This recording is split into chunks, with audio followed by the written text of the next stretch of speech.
स्वागत है, नंदन है, आभार है आप सबका एजुकेशन इलाहाबाद के चैनल पे। मैं हर्ष प्रजापति, अध्ययन छात्र इलाहाबाद विश्वविद्यालय, उपस्थित हूँ आप सबके समक्ष एक अति महत्वपूर्ण जानकारी के संदर्भ में। ध्यानपूर्वक पूरी वीडियो को शुरू से लेकर अंत तक देखिएगा, जिससे कि महत्वपूर्ण जानकारी से वंचित ना रह जाएं।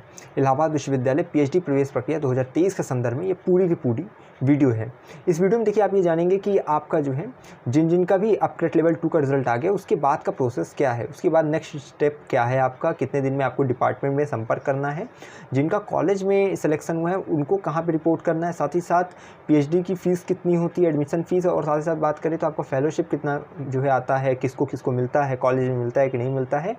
इसके साथ ही साथ हम बात करेंगे आपका सर्टिफिकेट वेरिफिकेशन क्या है और इसमें कौन कौन से सर्टिफिकेट्स को आपको लेकर जाना है, ठीक है, कौन कौन दस्तावेज को आपको लेकर जाना है। तो पूरी की पूरी वीडियो देख लीजिएगा, इसकी बिल्कुल मत करिएगा, बहुत ही महत्वपूर्ण जानकारी आपको अपने इस वीडियो के माध्यम से देने जा रहा हूँ, ठीक है। एक सेपरेट वीडियो है और आपको ऐसा वीडियो यूट्यूब पे कहीं नहीं मिलने वाला है इस वर्ष के संदर्भ में।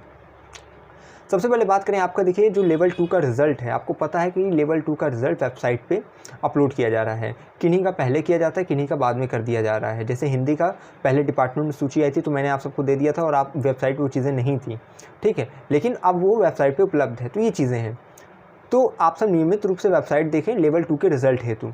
जिनका रिज़ल्ट आ गया है डिपार्टमेंट से क्या है कि उसी जो आपकी सूची आती है सेलेक्टेड कैंडिडेट्स की, उसी सूची में आपको बता दिया जा रहा है कि कब आपको डिपार्टमेंट में जो है कांटेक्ट करना है, कब जाना है, ठीक है। तो जिनका डिपार्टमेंट में बताया गया कि हाँ इस तारीख को आप आइए, ठीक है, तो उस तारीख को आप वहाँ उपस्थित होंगे।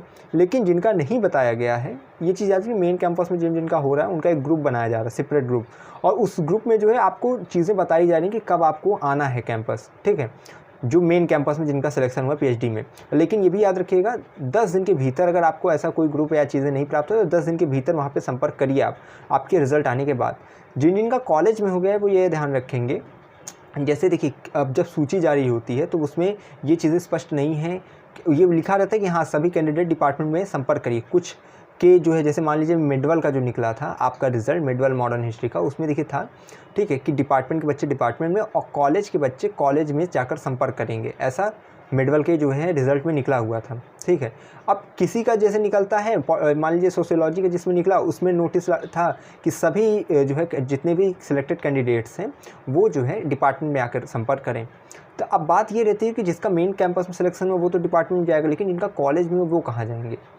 याद रखिएगा, देखिए किन्हीं में बताया जा रहा है कॉलेज के लिए, किसी में नहीं बताया जा रहा है। तो आप सब अपना जो है 10 दिन के भीतर कॉलेज में संपर्क एक बार अवश्य करिएगा, ठीक है। तो एक बार आपको कॉलेज में अवश्य संपर्क करना है जाकर अपने डिपार्टमेंट में। जिसका एडीसी हुआ है, मैंने सबका देखिए पता होता बता दिया, वैसे भी आपको पता ही होगा। आईएसडीसी में जिसका हुआ है वो सलोरी में पड़ता है, जिसका एडीसी में हुआ वो कीरगंज में पड़ता है, जिसका सीएमपी में मेडिकल चौराहा पे होता है, ठीक। इस प्रकार से कॉलेजेस हैं। ये चीज़ें हो गई। सर्टिफिकेट वेरिफिकेशन क्या है, आपका जब से आपका रिज़ल्ट आया है उसके बाद जो पहला प्रोसेस है वो होता है आपका सर्टिफिकेट वेरिफिकेशन, दस्तावेज सत्यापन। इसमें क्या होता है, आप अपनी जितने भी दस्तावेजों को आपने लेवल 2 के लिए लगाया था, ठीक है, उन सब की मूल प्रति ओरिजिनल कॉपी के साथ आप जो है डिपार्टमेंट में उपस्थित होंगे, ठीक है, और अपना दस्तावेज सत्यापन कराएंगे। कौन कौन दस्तावेज हैं, सबसे पहले 10th का, 12th का, यूजी का, पीजी का, ऐसा मार्कशीट, आपका certificate, caste certificate, net JRF, ठीक है, आपका स्कोर कार्ड सर्टिफिकेट, ठीक। इसके बाद आपकी कास्ट सर्टिफिकेट होना अनिवार्य है और उसके बाद नेट जेआरएफ हो गया है, और एक सेकंड में देख ले रहा हूँ। इसके पश्चात आपका टीसी माइग्रेशन ये अनिवार्य है, ठीक है। ये सब की जो है मूल प्रति लेकर आप जो है अपनी डिपार्टमेंट में उपस्थित होंगे और अपना दस्तावेज सत्यापन कराएंगे। एक चीज़ याद रखिएगा, इतनी चीज़ें तो देखिए विश्वविद्यालय के डिपार्टमेंट की तरफ से आपको भेजा जा रहा है, जो है अगर ग्रुप बना हुआ है तो उसमें दिया जा रहा है। लेकिन मेरी तरफ से एक चीज़ याद रखिएगा, आप अपना एडमिट कार्ड, स्कोर कार्ड, ठीक, एप्लीकेशन फॉर्म, फ़ोटो एक, ये सब रखे रहिएगा। अगर लगता है तो लगा दीजिएगा, ठीक, क्योंकि आपने लेवल 2 के समय ये सब लगाया था। अगर दिक्कत ना हो, आपको कहीं फिर भटकना ना पड़े, इसलिए ये सब चीज़ कैरी करके रखिएगा, कोई भी दस्तावेज छोड़िएगा नहीं। इसके साथ ही साथ बात करें आपकी फ़ीस के बारे में, ठीक है, कि फ़ीस कितनी लगती है। तो अगर बात किया जाए तो एवरेज देखिए किसी की ज़्यादा लगती है, किसी की कम लगती है। जैसे आर्ट्स के बच्चों का कम लगे थोड़ा, लेकिन साइंस का ज़्यादा लगे, तो एवरेज जो फीस लगती है वो 15,000 पर ईयर लगेगी, ठीक। इसमें हो सकता है जो 10,000 रुपये आपके आर्ट्स वालों का हो, 12 से 15 के बीच में आपका साइंस वालों का हो, क्योंकि साइंस वालों को प्रैक्टिकल रहता है। तो इस तरह से है। अब एक चीज़ बता दे रहा हूँ, मेन कैंपस कॉलेज ये सब फीस जो आप सोच रहे हैं कि कहाँ की ज़्यादा, थोड़ा हो सकता है कॉलेज की थोड़ी ज़्यादा हो। जगत तारण का जहाँ तक है ऑफिशियल उनका है, क्योंकि उनका प्रॉस्पेक्टस की जो बुक आप देखेंगे उनके वेबसाइट पे अपलोड की जाती है, उसमें पीएचडी की एडमिशन फ़ीस जो है वही 10,000 रुपये वो लिखी हुई है।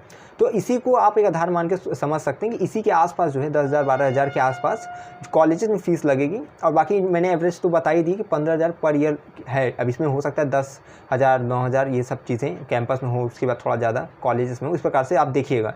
लेकिन आपको एक मैंने एवरेज बता दी कि 15,000 के आसपास आपकी फ़ीस रहने वाली है। और देखा जाए टोटल तो 15 चौका 60,000 के आसपास आपकी पीएचडी की कुल टोटल फ़ीस रहेगी। ठीक है, ये 15,000 मैंने ईयर का बताया है, 1 साल का।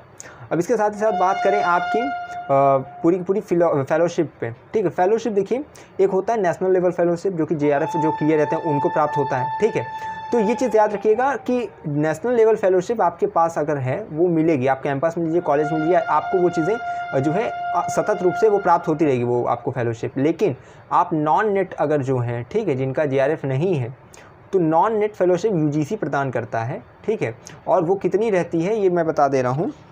वो आपकी रहती है 8 से 9,000 आपके आर्ट्स वालों के लिए और 10 से 11,000 साइंस वालों के लिए। ठीक है, ये नॉन नेट फेलोशिप है जो कि UGC प्रदान करता है। अब ये कैंपस वालों को मिलेगा कि कॉलेज वालों को, ये समझिए। जिनका कैंपस में हुआ है उनको नॉन नेट फेलोशिप जो कि UGC द्वारा दिया जाता है वो प्रदान किया जाएगा। यानी कि 8 से 9,000 जो आपका 8 से 9,000 जो आर्ट्स वालों को शायद मिलने की संभावना है, 10 से 11 जो है आपका साइंस वालों का रहेगा। ये पर मंथ रहेगा, ये चीज़ समझिएगा, पर मंथ रहेगा ये। ठीक, जिनका कॉलेज में हो गया है उनको ये नहीं मिलेगा, ये चीज़ क्लियर कर लीजिएगा। कॉलेज वालों को ये वाली फेलोशिप नहीं मिलती है, ये केवल मेन कैंपस के छात्र छात्राओं के लिए ही होती है ये सुविधा। तो कॉलेज के बच्चों को नहीं मिलेगी। अगर JRF है उनका तो JRF वाली नेशनल लेवल की फेलोशिप मिलेगी, लेकिन ये चीज़ ये वाली UGC वाली केवल मेन कैंपस के लिए है। ठीक, यानी कि जो जो है इस UGC की फेलोशिप आती है वो मेन कैंपस वालों को मिलेगी।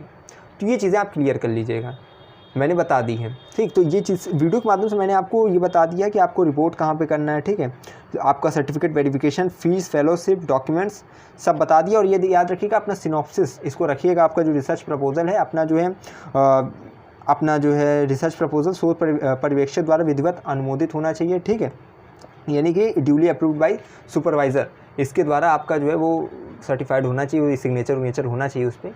ये चीज़ें ध्यान में रखिएगा, इस सब चीज़ों को ध्यान में रखकर अपना जो है सर्टिफिकेट वेरिफिकेशन करवाने आप जाइएगा अपने निश्चित समय के अनुसार। कॉलेज वाले 10 दिन के अंतर्गत संपर्क अवश्य कर लीजिएगा कॉलेज में, नहीं तो इधर उधर परेशान रहेंगे।